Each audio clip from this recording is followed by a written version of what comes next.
And a bit of an advance apology to the group here. This is going to come off sounding a little like a book report because as much as the extent of what I know about the OX5 engine is having handled a bunch of parts of one and having seen the complete one that's sitting in a nearby warehouse. I've never actually run an OX5 engine, but then again, just about anybody who would be giving a talk like this would be in the same position. So you'll see from the number of references that I've got at the very end that there's quite a bit of information available. So let's dive on in. All right, come on. All right, I'll have to do it that way. Uh, this is a roadmap of what I'll be talking about. We'll bring up the question again, why are we talking about the OX5? What is it about the OX5? Um, Trace its origin from work on bicycles to where it became a widely used engine. Talk about some of the unique features and quirks, um, and then go through the various applications of the engine, and that's kind of an interesting story all of its own. And then talk just a tiny bit about how the engine is living on today. So, why the OX5? This is the one that's sitting in a warehouse near the Curtis Museum. It's a complete engine and actually runs. Um, Andre and I were just talking about whether we could bring this over and put it on the floor of the museum. Finding it a spot would be an interesting challenge, but this is an actual running OX5 engine. So the OX5 is more than just an early engine. It's a piece of aviation history. There are numerous articles, postings, pictures, and so forth about the OX5 and about the machines that it powered. Naming the OX5 brings to mind Mr. Glenn Curtis himself, who was really a major light in the development of aviation that too many people have forgotten. When I talk about, the Glenn Curtis Museum in Hammondsport, to people that I know other parts of the country, they go, Glenn Curtis, who was that? But that is a very unfair piece of history because Curtis did a heck of a lot more than the Wright brothers did. But I don't want to get into that part of the conversation. So really, the challenge in a talk like this is what to include and what not to cover. So the origin of the OX5 engine goes all the way back to Glenn Curtis's activity with bicycles. He opened up his first bicycle shop at the very end of the 19th century. He attached a kit-built engine to power a bicycle as his first attempt to bring gasoline power into the two-wheeled world. Um, One of the Curtis Museum newsletters referred to an October 19th, 1900 article in the Rochester Democrat and Chronicle that described a motor bicycle that Curtis built together with Frank Neff. And soon after that, Curtis was building V-twin engines, and he started the Curtis Company in 1902. So there's a powered bicycle that's at the Curtis Museum, just a single, just a single cylinder engine, just putting the bicycle along. We talked about the V-twin. Well, there it is. So now we're talking about something that looks a lot more like a motorcycle. It's sort of halfway in between. And even at one point, Curtis put a V8 on a bicycle frame. I'm not sure, but I think this might be the one that he used to break the motorcycle speed record, but don't quote me on that one. In 1904, Curtis actually got his engines up in the air because he sold a modified 5 horsepower engine to Captain Thomas Baldwin to power the first successful U.S. dirigible, the California Arrow. Notice the framework hanging below the gas balloon. In fact, the pilot had to walk forward or back to adjust the pitch angle of the of the dirigible. And here's the frame that we're talking about with that little 5 horsepower engine that's on display in the museum. And that same photo is sitting by the base of it. The engine, the OX5 itself, came about as a result of a rather rocky history. Henry Kickler, the designer, had a lot of persistence to make this happen. There was a predecessor. Curtiss had built a number of engines that were air cooled, and that's what he used on in his cycles. But building this V8 engine was really more challenging because it overheated like crazy. The predecessor was a really huge failure, and then the the O or the OX burned its exhaust valve and had a lot of detonation problems. There was an experimental model in OX1, and from what they learned, what Kickler learned in that, he developed the OX2, which developed 90 horsepower at 1400 RPM, which was the measurements that finally went to the fifth iteration. He had improved valve mechanisms and pistons. He improved the ignition timing and the magneto. And Curtiss actually ordered some limited production of this. All of this history was in a, I should have put the footnote on there in a long PDF article about the OX5 with a whole bunch of pictures and so forth that had a description of this development history. The OX in his third iteration, the OX3 continues many of the improvements, made it more reliable, the pistons, the spark plugs. Now the OX4, in the article I was reading, said they really couldn't find documentation of what the OX4 was, and that they figured it was probably part of the development of the OXX6. But the OX5, although Kickler wanted to do further improvements to this engine, Curtiss said, whoa, you've got an engine that's working. Let's put it into production. And indeed they did. Here's the production floor. This is a picture that Andre actually provided me and scanned for me. This was in Curtiss's factory making those engines. So you can see the engine block, and you can see the block with the pistons bolted onto it and so forth. At the time that the US needed lots and lots of engines, even though the OX5 was considered obsolete. The design date for the OX5 was 1913, and although it was considered obsolete at the beginning of World War I, it was available. It was there. It was relatively inexpensive and could be made in large numbers. So it went on to serve her country. More than 12,600 of these engines were built. They powered the training aircraft throughout World War I and proceeded to be produced through 1918 or 1919, most by Curtiss, but some through other companies licensed to make the thing. I've always been fascinated with the American Eagle versus the German Eagle on this Army Air Service poster. So much for the development. Now, what about the features? What about the specific things and quirks of that engine? Well, during the First World War, many, I won't say most, because I don't have numbers, but many of the aircraft powering the fighters were the so-called rotary types. And this is not the same as the Vonkel rotary engine with a rotor going inside, spinning around inside a chamber. No, in these, the shaft was fixed and the entire block and set of cylinders spun along with the propeller, which was bolted onto the engine block. Can you imagine that amount of mass spinning on a shaft in front of you? Well, that's what they had. It was used in the Sopwith fighters and the Nieuports that were very successful in World War I.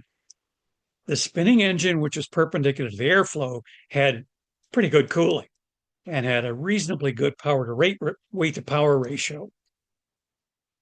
There were V engines at the time. Their weight to power ratio was poorer than this. The drawbacks was the lubrication went into the cylinders and up out the head. It was largely castor oil at the time. The gyroscopic effect was of the spinning mass, although it was often exaggerated. It did have an effect on the handling of the airplane. And there are plenty of reports about things like the Sopwith Camel having a mean right turn. And because of the way that the air and fuel were introduced into the cylinders, you could only develop engines up to a certain power level. Now, there were several misconceptions as well. People think that, well, because the fuel and the oil being introduced into the cylinders at the same time, they were two-stroke engines. No, they were not. They were four-stroke engines. And it's a misconception to say that these things had no throttle, that they were controlled only by a blip switch that cut off the ignition. This was true only of the early 100 horsepower Gnome engine. Later ones had throttling capabilities, as in control the fuel air mixture and so on and so forth. I can't get into more specifics than that because I really only looked into the rotary engines as a kind of an add-on to this. Instead of that, the OX5 was a V engine. As I say, there were other V engines at the time, and the OX5 was an improvement upon those as far as I know. The engine block was aluminum. There you see the one that we have at the Curtis Museum. And then in the bottom, you can see there was a big Mongo oil pan bolted onto the bottom of that block with the oil circulated from that through the through the mechanisms of the engine. The pistons were bolted onto that aluminum block. Pistons were made of cast iron and brazed onto them. Initially Monel, later on were steel, brazed on. They had the water jackets that cooled the cylinders. And you can see on the upper left, there's a fitting down low on the cylinder. That's part of the circulation for the water. And you can see the valve guides at the upper left and upper right of that cylinder. And the hole in front is the hole for the spark plug. The cylinders in the bottom are turned perpendicular to that upper one. So the valve action was really one of the unique things about the OX5. Take a look at on the left-hand side there's a long tube. And then just at the bottom, you can see the tippy end of a rod sticking out. The rod was a push rod that actuated the exhaust valve. The tube was a pull tube that actuated the intake valve. So the rod and the tube were concentric, and they managed the two valves because there was a limited amount of space on the top of the cylinder. It's often thought that the engine only had a low amount of power, but there's some discussion of how you come up with the horsepower rating. I won't go into all of that, but the engine is rated at having developed 90 horsepower at 1400 RPM, which was useful for producing a Mongo propeller that was very efficient. Now, 1400 RPM seemed like awfully slow because from flying Cessnas, I'm running engines at 2350. But hey, this was the time. This was the 19 teens. That was a powerful engine for its time. So here you can see the various specifications: 8 cylinders, 4-inch stroke by 5-inch 4-inch bore by 5-inch stroke, 503 cubic inches, magneto and single spark. Later, you didn't have the dual ignition like we have these days. Horsepower of 90 at 1400 RPM, a compression ratio of 4.9 to 1, liquid cooled and dry weight of 390 horsepower. Originally, the engine was quite shiny because all of the steel, brass, and copper parts were nickel plated. But through the years, the nickel oxidized away and has been replaced with silver paint on the engines that survive. Drawbacks, there were plenty. Those valves had to be lubricated frequently. So the pilot, before actually going up in the air, had to get up and grease and lubricate that valve mechanism you were just looking at. When the Curtis manual says before of important flight, consider that a lot of the training flights were just running along the ground and lifting up slightly and then dropping back down again. So that would not be considered an important flight. But if the airplane took off and climbed to 1,000 feet or 2,000 feet, that was an important flight. only one spark plug per cylinder. So if the plug got fouled and wasn't firing, then you had a get a rough ignition. There was no filter on the fuel, and the water pump was sitting above the carburetor, and it often leaked. So you can imagine what that did to the fuel. And there's a lot of discussion about reliability. Well, Chad Wiley, one of the articles that I refer to, discusses that reputation. He Some of the engines were produced by licensees, and some references said that the licensees might not have had quite as precise machining as Curtis did. Don't know about that. It's possible. Much of the history of the OX5 occurred in the Great Depression, so money was tight and people skimped on some of what's now required maintenance. They would use alcohol instead of antifreeze, and that would boil away pretty quickly. The water hoses and connections of what you can imagine were a lot. They often didn't get replaced. And cheap, crude auto gasoline could easily have caused problems with the engine as it ran. And today's pre-flight checks were just not possible. You didn't have a gascolator, so you couldn't drain to check for water in the fuel. There was no carburetor heat check and no air filter check. However, despite all those things, Wiley insists this in his article that from his experience, if you properly maintain that engine, the OX5 was completely reliable. I don't know why I'm losing my voice, but we'll see how well this goes. There were plenty of applications. We'll see several kinds in the course of this. A lot of them were aviation. Of the airplanes that were licensed in 1929, a good 38% were powered by OX5s. And the license applications as of March 1st, 1930, a third of those were OX5 powered. Those are two slightly different measurements, but I figured a pie chart would show those pretty well. So there were numerous aircraft that I list here, and I'll go through these, and I've got pictures of all of them. Interestingly enough, some of them used the OX5 only in early models and were later converted to more modern engines. Of course, Curtis's OX5 engine was used to power the Curtiss Jenny. The first Jenny, Model J, first flew in May 1914, and then there was the J and the N model that were merged to become the JN or Jenny. This was the first airplane used in wartime. In the action against Pancho Villa, it was used as a scout airplane. Mind you, the pilots who flew it hated this because they ran into all kinds of reliability problems. But it was used as a spider airplane, and that was its first use in a war situation. The JN4, let's see if I can move this thing and put it up there. Okay, yeah, the JN4D, which was developed in 1914, was used widely as a military observation plane and adopted during the First World War as a training airplane. It was introduced in June 1917, just after the U.S. entered the war. And so there were thousands of them available after the war at surplus prices.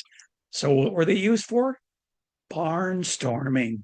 Throughout the 1920s, as these things appeared in farmers' fields and pastures here, there, and the other place, it was often the JN4D that they were using.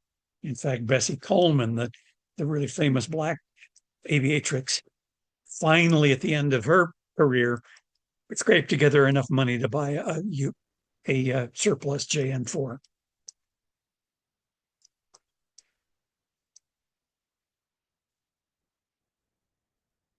The Robin, which was turned into a Curtiss airplane, it was a project of Robertson Aircraft, and Curtiss acquired it in 1927, developed as a three-seat cabin monoplane, and was rather successful, 769 of them built, and set a variety of endurance records. And it was the airplane used by the famous Wrong Way Corrigan in his flight from New York to Dublin in July 1938. That's a discussion all of its own that we could go into at some other point here. The Travel Air, I think of Travel Air with the name Beach, but the Travel Air existed long before Beach acquired the name.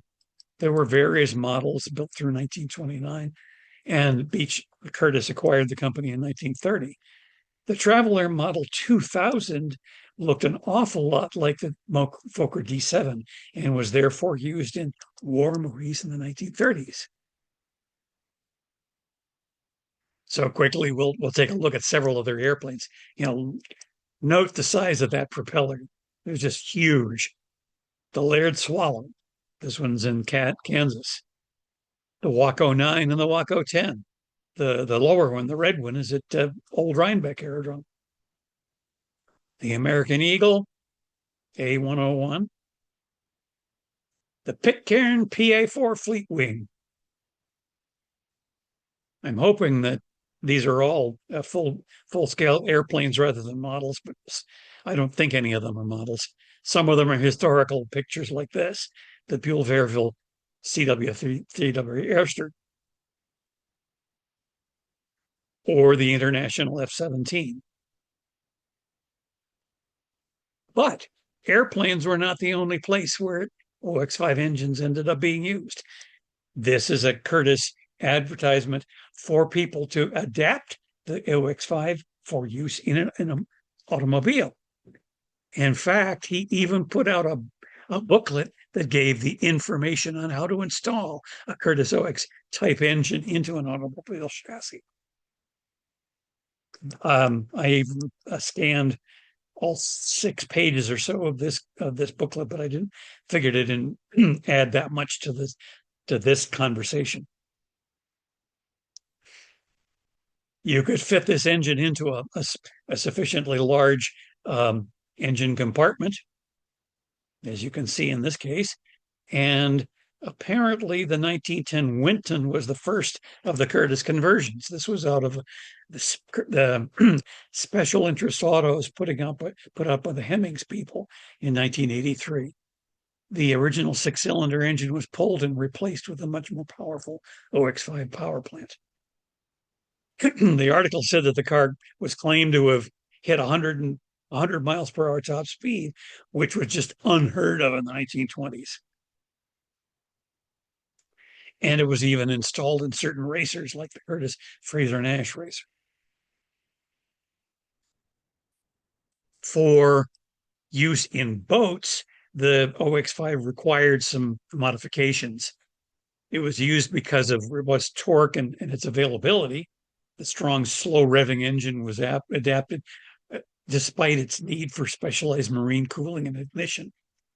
The relatively slow RPM gave it good fuel efficiency for the amount of power it produced. This is that same weight to power ratio question. With the cylinders individually water cooled, there was a lot of adaptation needed for that circulation to be successful. I'm not sure quite how that was done, whether it was used in a saltwater environment or not. Marine grade cooling systems, corrosion resistant hardware, specialized in exhaust and induction, and some setups even use dual carburetors. Now, in the Curtis Museum, we have this, which was a marine adaptation of the OX5 engine, Dodge Curtis marine motor. There's not a lot more information on the placard that would be useful for this talk. And I'm going to stop sharing for just a second and go to, oops.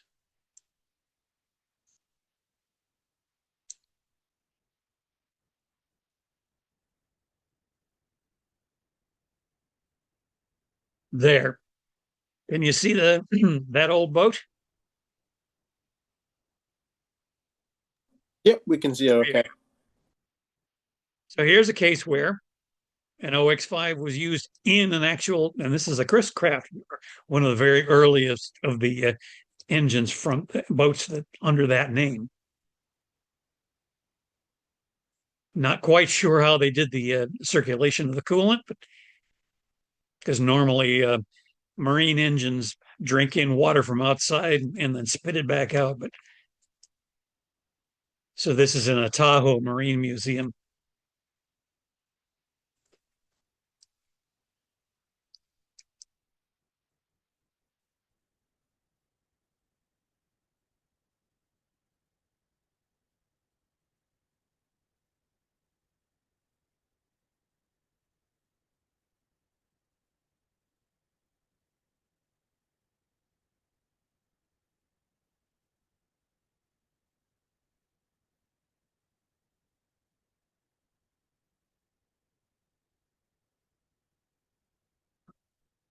back.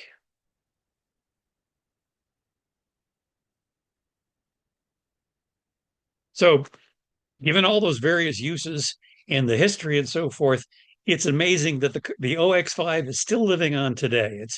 It's well remembered as one of those the good old days kinds of things. And I've forgotten exactly where I got this particular picture, but it gives you a sense of having claimed its place in aviation history and changed the future of that history. As Andre mentioned at the beginning, the OX5 even has its own organization that was set up in 1955 to compile and record in detail the history and educational history of the development of air transportation, to perpetuate the memory of pioneer airmen and their great sacrifices and accomplishments, and to honor all pioneers in aviation, especially those associated with the OX5 engine. The organization grew to 31 wings and around 4,000 active members with various backgrounds. And this is the Hall of Fame that the OX5 Aviation Pioneers maintains at the Curtis Museum. And you can see the number of people whose names and have been memorialized there. And Andre mentioned a test stand. It isn't exactly a test stand. It's a display, an educational display involving the various parts of the OX5 engine, some of which I actually had photos of earlier in the talk, as well as the engine block and a complete engine to one side. So this is set up as an educational tool to especially to have kids learn, here's what a four-stroke cycle engine does. Here's how it works. And I would say the OX5 is probably one of the few aviation engines that has a poem dedicated to it. So the OX5 to the Hisso, you're taking my place. The Hisso backfired. There's a horsepower race. Said the OX5 to the Hisso, that could be the rub. But I'll lay you a wager there'll never be a club named after you to perpetuate fame. And the Hispano Suiza said, what's in a name? Well, it's this, Mr. Hisso. Let me predict that before 30 years, I'll have you tricked. Your pilots will scramble to get real alive and join with the oldsters in the Club OX5. Maybe I was made with the size of my bore, measuring in inches the number of 4. 8 rods and 8 pistons gave a reasonable poke. 5 inches of travel was the length of my stroke. My barrels were cast iron, my jacket Monel, my overhead valve action off went to hell. My carburetor jets wouldn't handle the dew, and the magneto couplings were really PU. But I had forced lubrication in the lower rotunda, and thoroughly wet I weighed 375 punda. 0.65 pounds per fuel per brake horsepower burned. To rotate the propeller egad, how I churned. Revolutions per minute peaked at 1400. 30 years from this date will be rather slow. But come what may, I'm proud of my time. I truly believed I've kept aviation in rhyme. So, old Mr. Hisso, you really ain't smart. You'll probably end up in a junk dealer's cart, but I'm going to live on in the memory of those who, by the seat of their pants and the sense of their nose, crossed the mountains and valleys, rivers and plains in the darndest contraptions they called airplanes.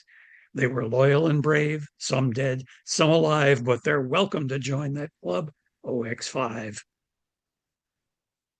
So there you have it. And I'd like to thank Andre as well as Caroline Adams for the help they've given me in putting this together, and Greg Gaynor, the OX5 Aviation Pioneers, who provided me several of the pieces of material that I've featured here.